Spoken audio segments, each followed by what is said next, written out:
Caleb, ba't di ka naglalaro? Bawal daw po ako lumabas. Ah, kaya pala. Alam mo, mahal ka ni Dad. Kaya ka dinidisiplina. Hmm?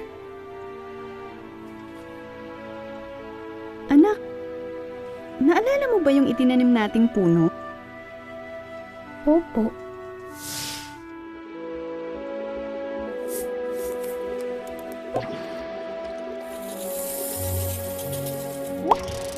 Ang bilis lumaki, no? Kaso natumba po. Anong ginawa ni Dad? Tinalian niya po. Oo. Nasaktan ba yung puno? Hindi, nakatulong po yun. Tama. Dinidisiplina ka rin ni Jehovah at ni Daddy, gaya ng puno.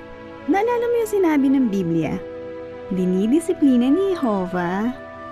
Ah, dinidisiplina ni Jehovah ang mahal niya.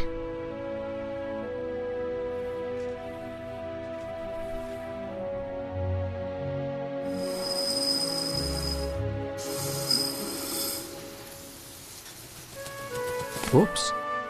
Oh, Caleb. Love you, Dad. Salamat po sa disiplina. Alam ko pong mahal niyo ako. Oo, anak. Mahal ka ni Dad.